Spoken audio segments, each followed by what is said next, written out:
Olá, pessoal! Nós iniciamos hoje nossos estudos sobre rodas de história na educação infantil.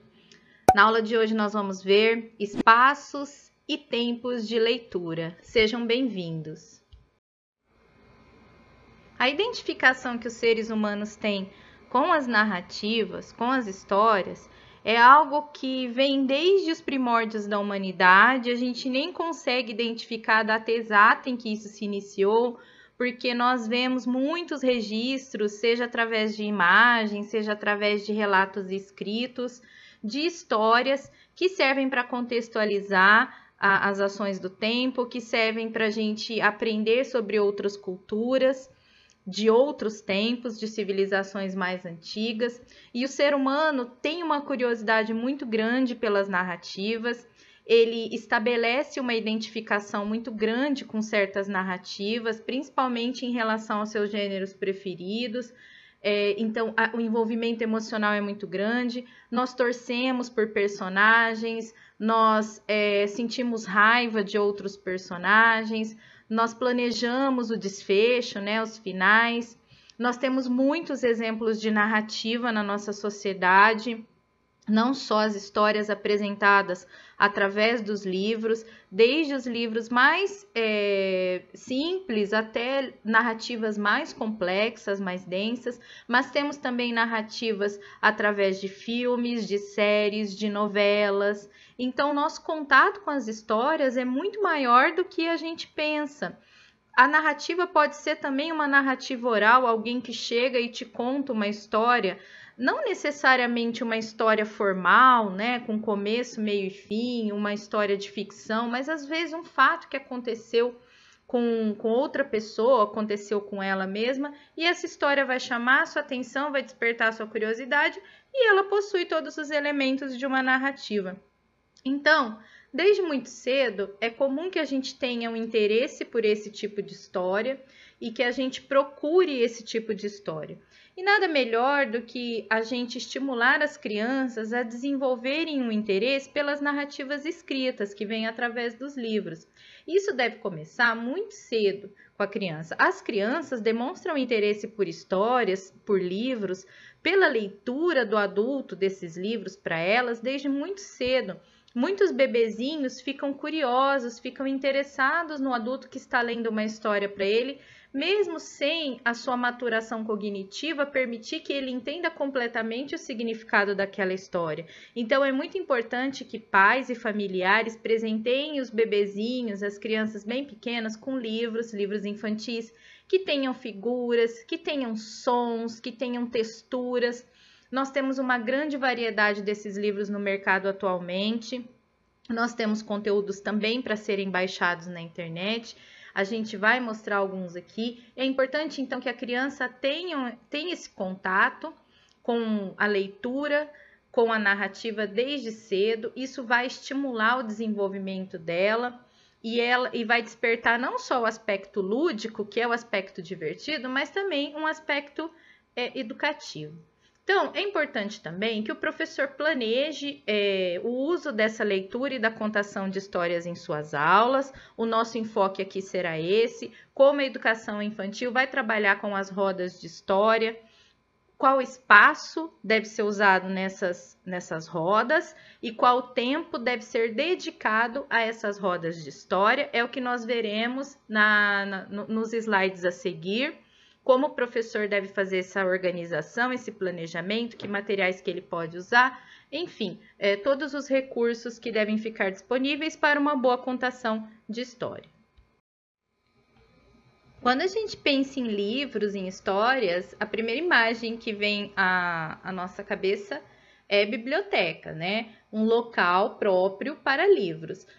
Muitas pessoas criticam a biblioteca, aquela mais tradicional, na escola, porque diz que é um espaço que não incentiva a leitura, que causa terror e que é muito sisudo, é muito conservador, muito tradicional. Mas o fato é que a biblioteca ela tem a sua necessidade de existir, ela tem a sua função. É preciso que haja um local de silêncio, um local que não haja distrações, que não haja interrupções para quem está lendo. É um local de consulta, de estudo, de reflexão, de raciocínio, mas obviamente que é um local mais adequado para adultos. A criança que está tendo os primeiros contatos com os livros e que muitas vezes não é alfabetizada, principalmente a criança da educação infantil, ela precisa de um espaço um pouco mais colorido, um pouco mais acolhedor, né? Então, nas séries seguintes, por exemplo, o ensino fundamental, principalmente o ensino fundamental 2, o ensino médio, é preciso que a escola tenha esse espaço mais conservador e mais tradicional, até com biombos individuais para estudo, né?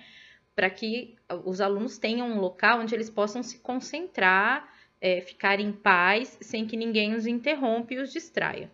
A biblioteca da educação infantil, ela é diferente, né? Ela pode ser mais colorida, ela tem que ser mais acolhedora. A gente tem uma foto aí que eu selecionei do portal do bibliotecário, que mostra exatamente como pode ser. Tem um chão mais confortável, porque as crianças gostam de chão, elas gostam de sentar no chão com os livros.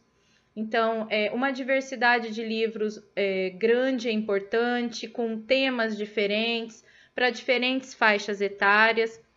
Então, bebezinhos vão ter livros mais sensoriais, né? Ou seja, com sons, com texturas, com mais apelos visuais e menos textos. Conforme a criança vai crescendo, pode haver mais textos, que aí o professor vai ler para ela esses textos. Uma variedade de temas, uma variedade de gêneros, ou seja, não só narrativas tradicionais, mas também músicas, canções, poemas, quadrinhos. E então é preciso ter essa diversidade. A gente vê aí na foto que essa biblioteca tem bastante livros, né? Não dá para ver pela foto se tem essa diversidade que eu comento, mas aparentemente sim. É preciso que haja limpeza e organização, é preciso que se ensine para a criança os cuidados com os livros. Muitas escolas, muitos gestores e muitos professores confundem a bagunça com acolhimento. Isso não é verdade, tá?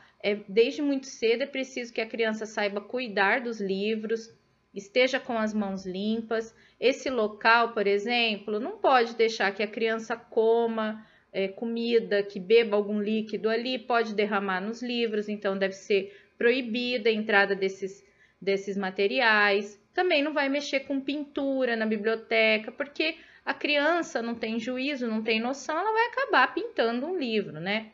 Então é um local de muito cuidado. Você pode deixar os livros bagunçados no sentido que a gente vê aí na foto, essa prateleira que está mais nítida, né? Aqui à nossa esquerda, a gente vê que os livros estão ali desorganizadinhos, né? Esse tipo de desorganização, tudo bem. O que não pode é o professor não saber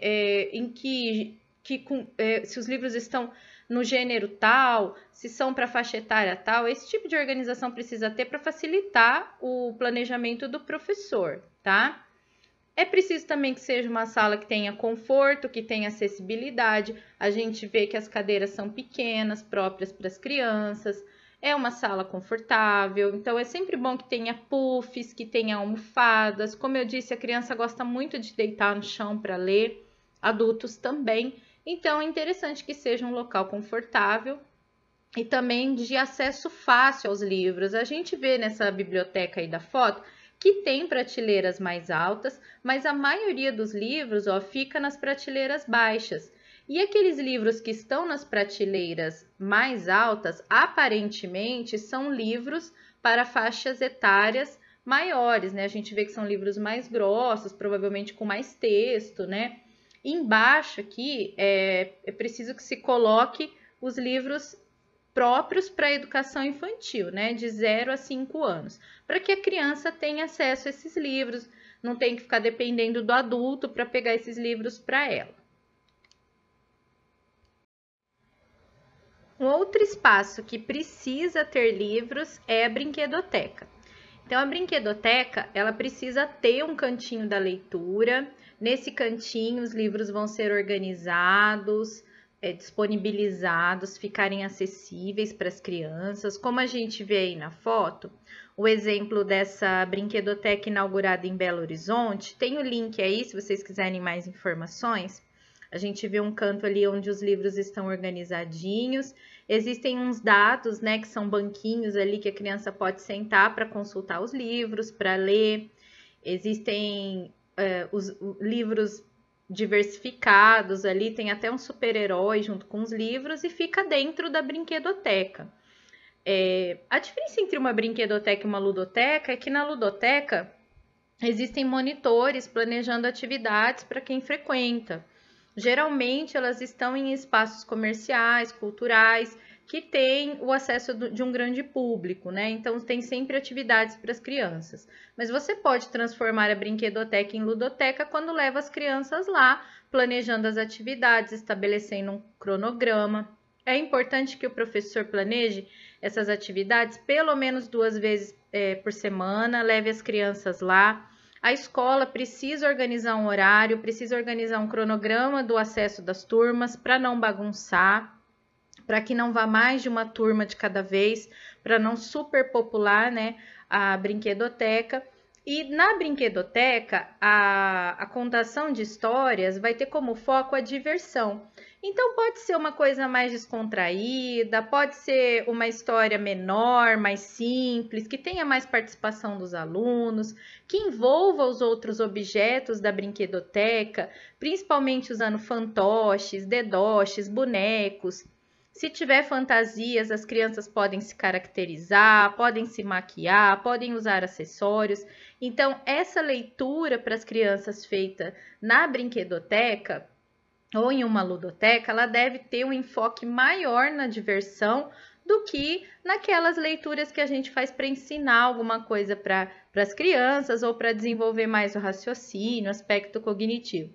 Não que essa diversão não vá ser fundamental para o desenvolvimento da criança, mas você pode abordar outros aspectos ou simplesmente fazer uma atividade para relaxar, tá? O tempo gasto nessa atividade, com crianças muito pequenininhas, é bem curto, 20 minutos, 30 no máximo. Com crianças maiores, você vai aumentando o tempo, mas tudo isso vai depender também de qual atividade você planeja desenvolver. Se você vai caracterizar as crianças, por exemplo, até elas escolherem a roupa, fazer a maquiagem, o cabelo e etc., vai demorar mais, tá? Mas sempre tenha o tempo cronometrado, porque senão as crianças vão dispersar e vão acabar até se desmotivando. É preciso que o professor fique ali controlando o tempo, até para motivar elas a acelerar as coisas, né? Não faça disso uma sangria desatada, mas é importante ter o controle do tempo, senão até o interesse delas acaba dispersando. Um espaço importantíssimo para contar histórias, para fazer roda de histórias, é o cantinho da leitura. Ele pode fazer parte da brinquedoteca, como a gente viu no slide anterior. Na verdade, ele deve fazer parte de uma brinquedoteca. Toda brinquedoteca ela é composta por cantinhos e um deles é a leitura, tá? É da leitura. Mas também na sala de aula, o professor pode arrumar um espaço para ter o seu próprio cantinho da leitura. Isso é muito mais comum quando você trabalha só com uma turma, mas se houver também um planejamento, um apoio da gestão e um consenso entre os professores, toda a sala de aula da escola deve ter um cantinho da leitura. Eu trouxe aí uma foto para exemplificar. Esse cantinho foi feito pelo professor Renato Bueno, né, do Educarte, para uma colega dele, a Simone, e ficou muito legal. Vocês podem ver que o chão é bem confortável. Existem livros espalhados pelo chão para as crianças deitarem e lerem. Existe um mural ali bem colorido com os macaquinhos. Tem um papel ali pregado. Pode ser um livro, pode ser produção das crianças também. Isso é o interessante de você ter seu próprio cantinho da leitura, né? Você pode inserir as produções dos alunos, os desenhos, as historinhas que você monta com eles. Decorar o espaço com muita cor, com imagens motivadoras, dar características próprias dos alunos. Então, você pode colocar personagens favoritos deles.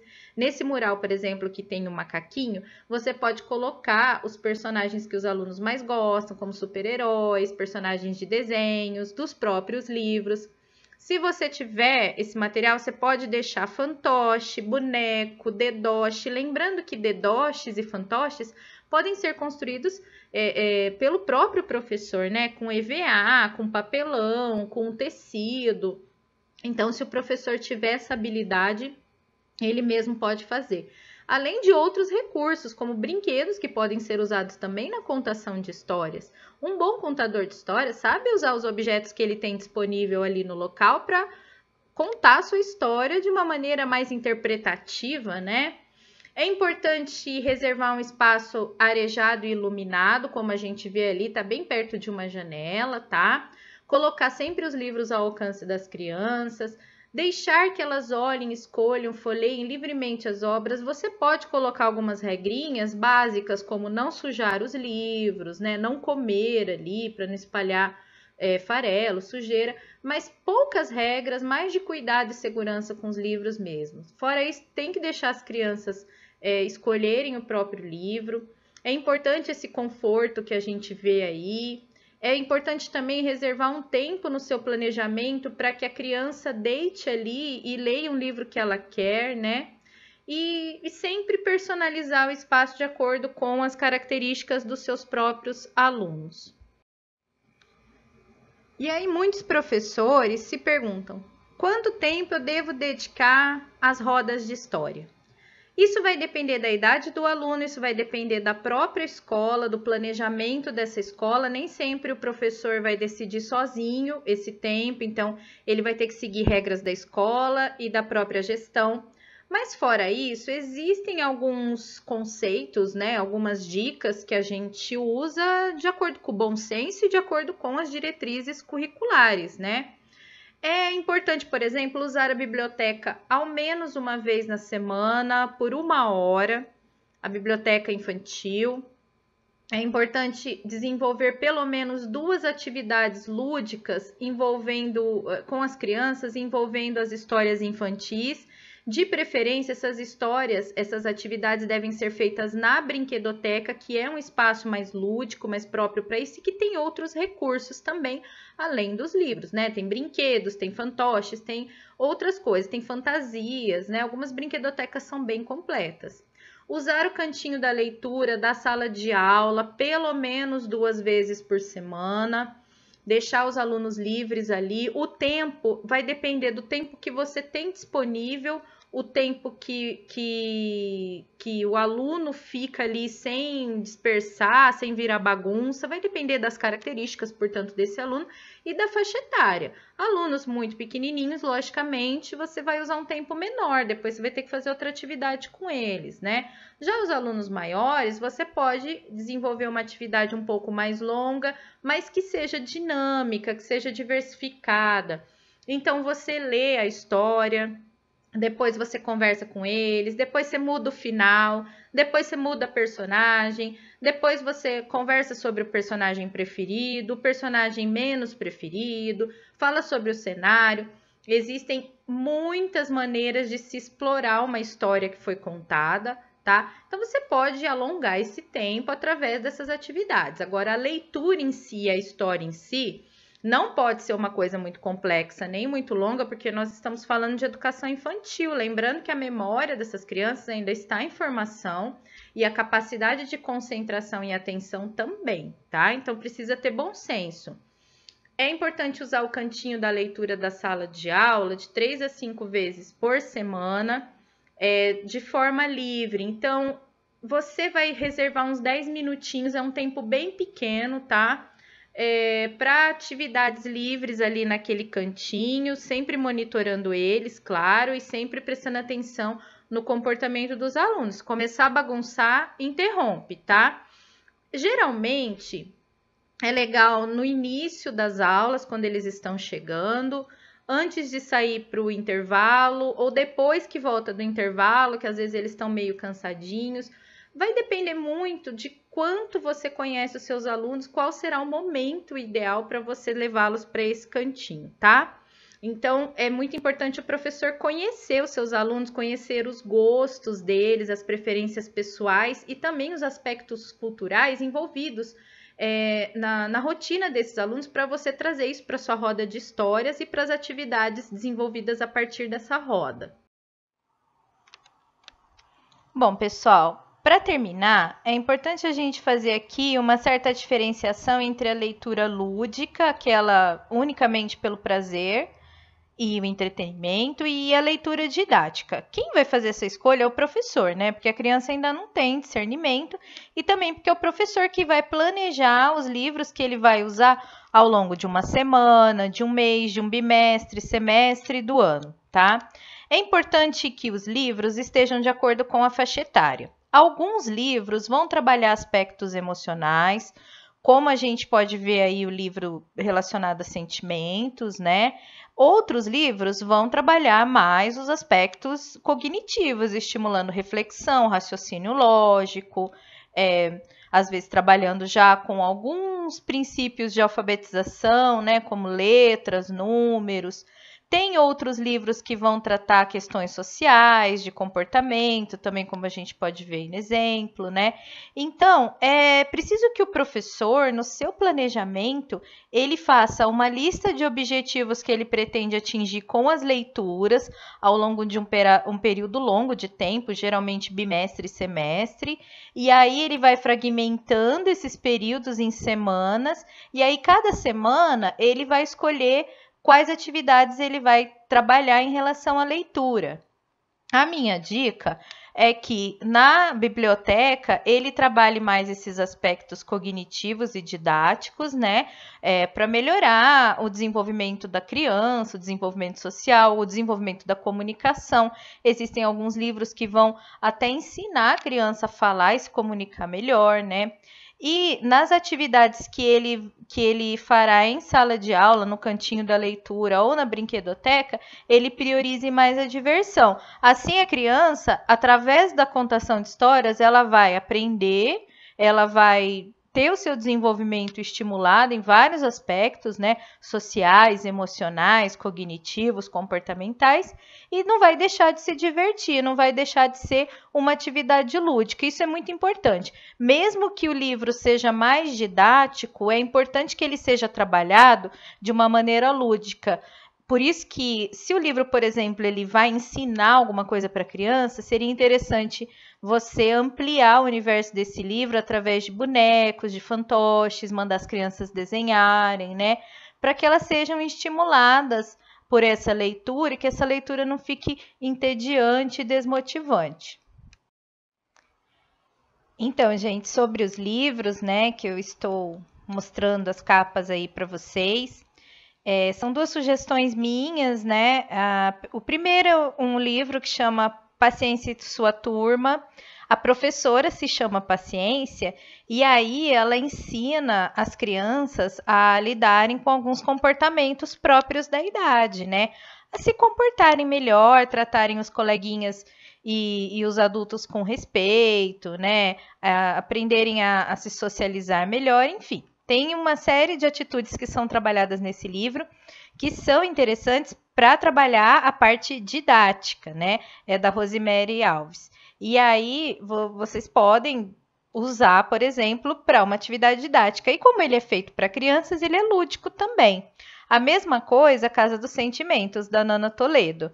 É uma casa que precisa ser visitada, que é o lugar onde moram os nossos sentimentos, os sentimentos de tristeza, de medo, de saudade. Então, é um livro muito bonitinho, que também trabalha de uma maneira lúdica e ensina as crianças a lidarem com as suas questões emocionais. Gostaria de assistir às outras aulas desse curso gratuito? Clique no link da descrição e faça a sua matrícula.